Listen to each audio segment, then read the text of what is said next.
What an exciting time. Just as I released last week's podcast, Israel struck Iran. We have been and will continue to track all the details for you on our website. As you know, we have to create these podcasts well ahead of time to have them ready. I'm creating this on Sunday afternoon, so I can have it ready for you this coming Friday. Who knows what all will play out between now and the time this gets posted. Events are moving very quickly, so keep a close eye on our website. It does stay up to the minute. Brothers and sisters, we should all be very excited right now. This is exactly what we were wanting to see. If these strikes were just a few tactical strikes, it really wouldn't fit with what we know the Bible tells us is coming. But they are not. This is exactly what we were prophetically hoping to see. I can't stress that enough either.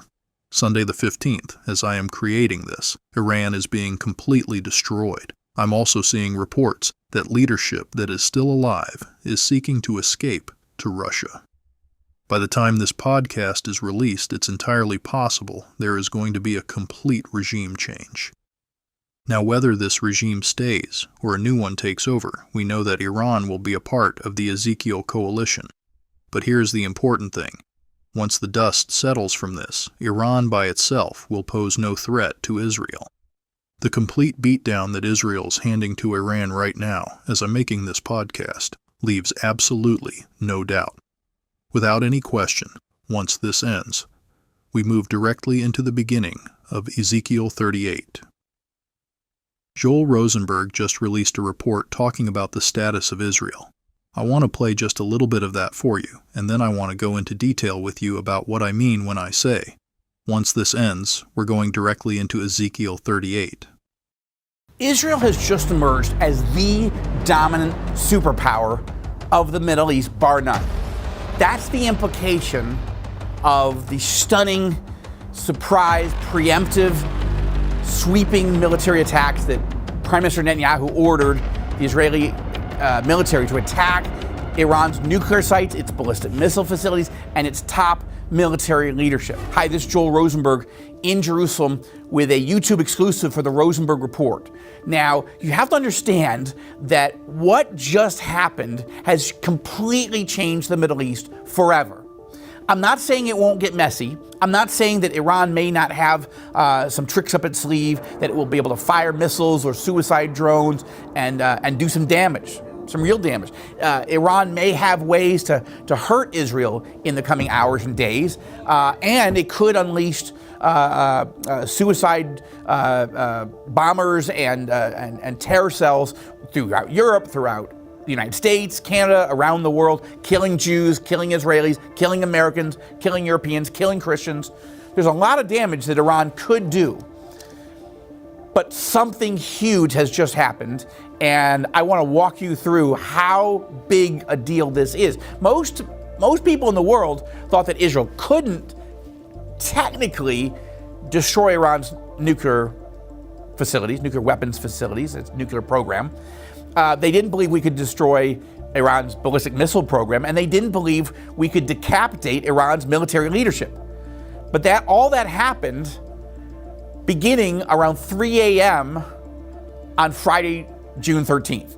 Now, Friday the 13th, by the way, I just have to say, is a time, a date that everybody fears. It's stuff of legends of horror films. Friday the 13th, right? So I never watched it, but you might have. But no Israeli and no Iranian will ever think of Friday the 13th the same again, because that was the night that Israel made history. Israel attacked the Iranian regime with so much military force, so much precision, and so much secrecy and deception.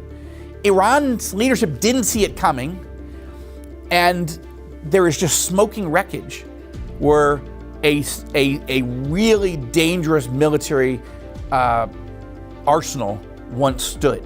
Okay? I'm going to walk you through in a few moments here, some of the specifics, okay? But I just want to emphasize right up front how big a deal this is. President Obama told Israeli Prime Minister Benjamin Netanyahu back in 2012, don't hit Iran. Don't use military force. I will come up with the JCPOA, the Joint Comprehensive Plan of Action. I will create a nuclear deal that will solve all your problems, Bibi. And Bibi Netanyahu felt his hands were tied, that he did not have American permission to go and attack Iran when he felt it needed to be done then. And then President Trump came along, right? And so Netanyahu thought, all right, well, maybe we could attack then. But Trump decided, give me time to use what he called the maximum pressure campaign and to push Iran's economy with very crippling sanctions to get Iran to come back to the table. And Trump ripped up the Iran nuclear deal, right, and put all this military, or all this economic pressure and political pressure on Iran, but didn't want Netanyahu to take military action. And even over the last couple months, Trump wanted a deal, right? He wanted a nuclear deal with Iran. But Israel struck, and it struck decisively. And now Israel is considered the dominant superpower in the region, right? The United States didn't destroy Iran's nuclear program or its ballistic missile program. And it wasn't the United States that took out the top 20 military commanders in Iran. That's Israel. That's astonishing, right? The chief of staff of the Iranian military, dead. The commander of the Iranian Revolutionary Guard Corps, the IRGC, the top terrorist in all of Iran, gone, dead, assassinated by Israel.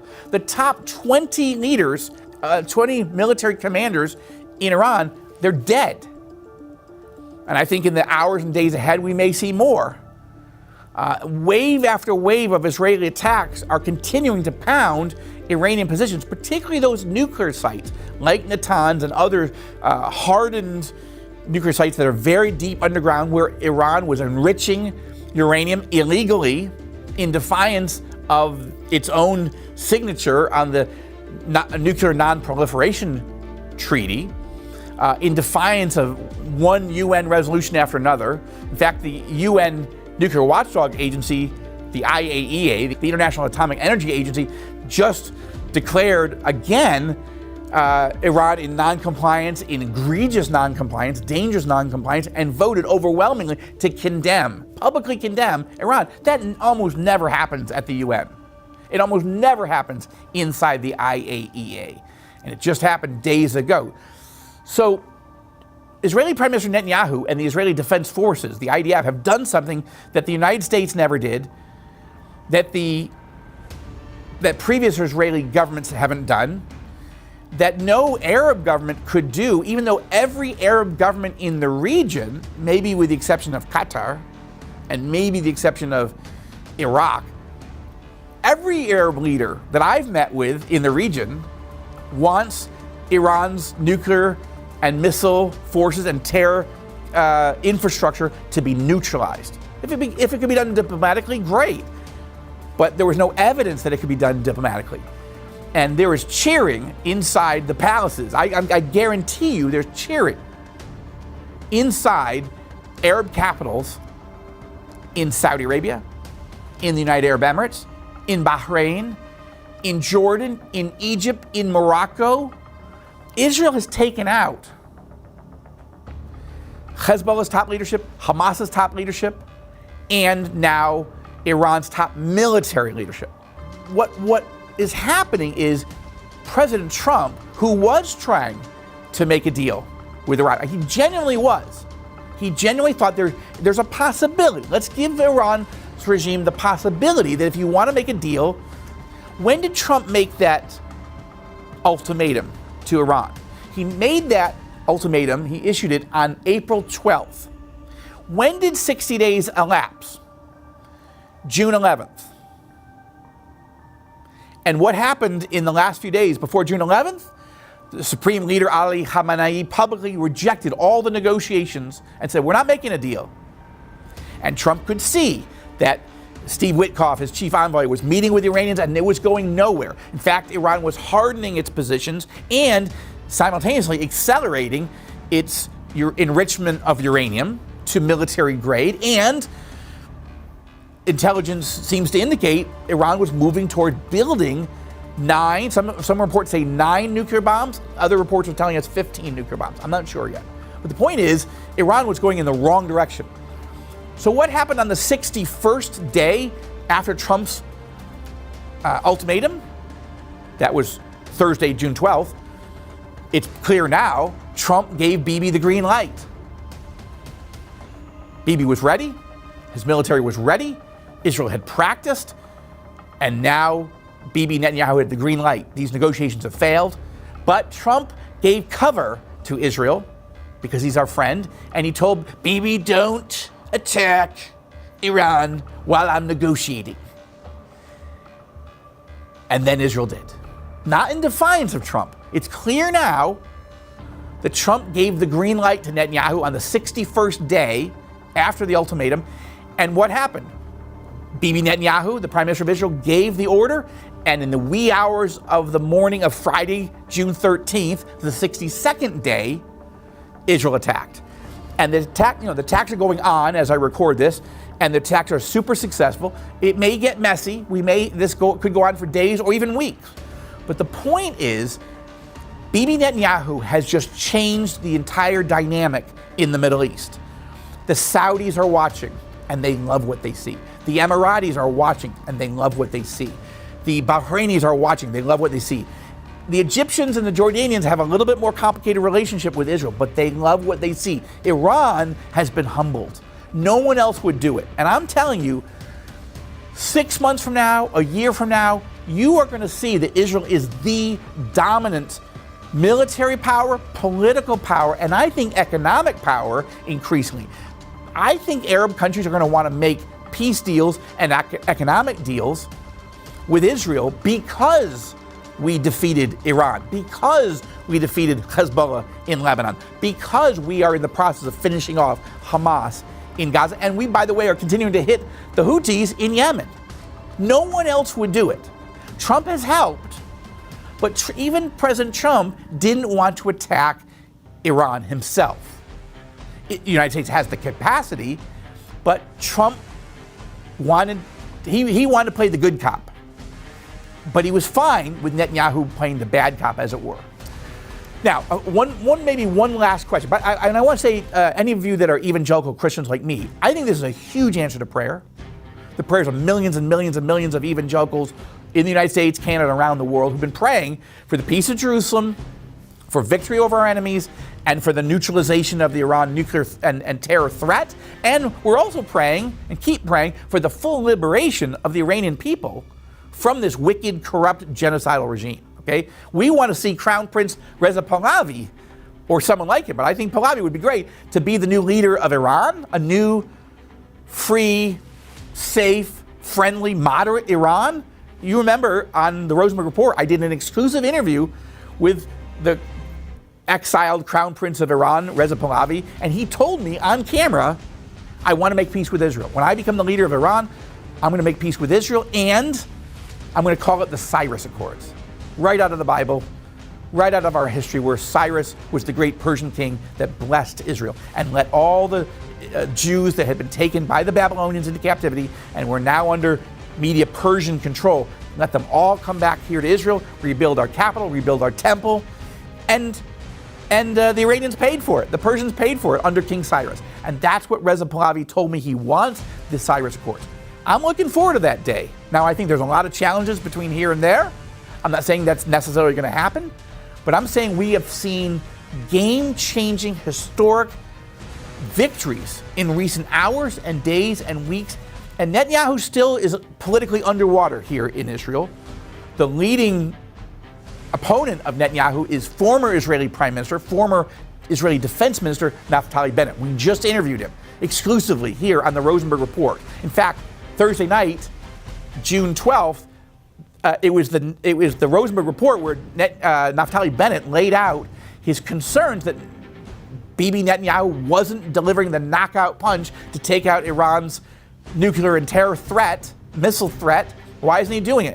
And Bennett was pushing and saying, look, Bibi has to do this, or essentially, I'm paraphrasing, he needs to be replaced.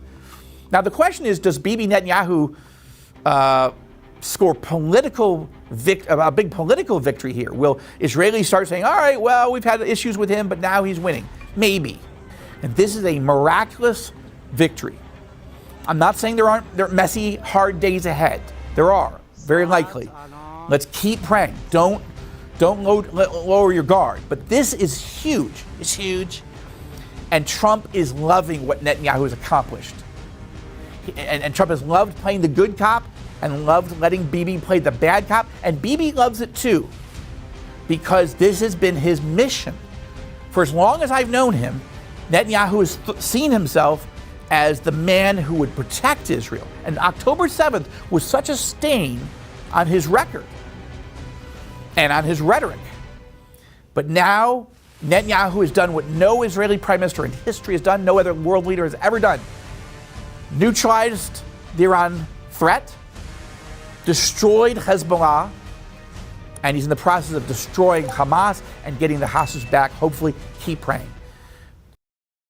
We are now entering the time where Israel is the wealthy superpower and the evil plan that is laid out in Isaiah is created. So here's the question. How long until the events of Isaiah 17? More to the point, are we looking at a 2025 Feast of Trumpets rapture or 2026? I'm sure many of you recall a podcast I did in February. I believe it was episode 162, but I might not have that right. I said, there is no way around it. Iran is going to have to be hit. The question was, does it happen in March, or do they delay it to try and make a deal? I stated that if it happens in March, I believe it will be a 2025 Feast of Trumpets rapture, because there would be enough time by then for Israel to become that Middle East superpower. However, if they delay until June, which I did actually say June, then I think it's more likely we're looking at a 2026 Feast of Trumpets rapture, simply because there must be time for Israel to be living in this new status. I have to say, though, with the way Israel is just absolutely body-slamming Iran, July, August, and most of September may very well be enough time. It's very hard to say right now, but here is something that is 100% for certain. As soon as this conflict ends, Ezekiel 38 begins. I'm not saying the war of Gog-Magog begins, I'm saying the initial part of it that leads to Isaiah 17 begins. We have been waiting for these days, and now we know for certain it is beginning. And here is something to think about. And personally, I've been thinking quite a bit about this. If the fullness of the Gentiles, which is the rapture, is listed as among the events of Gog-Magog, which it is, and Ezekiel 38 begins once this conflict ends, which it will, and I do believe that the rapture will be prior to Gog and Magog moving on Israel. In fact, I believe that's what makes it possible and explains America's unwillingness to help. Then however long Israel lives in this peace and strength is irrelevant to the timing of the rapture. In fact, the rapture needs to happen sooner rather than later.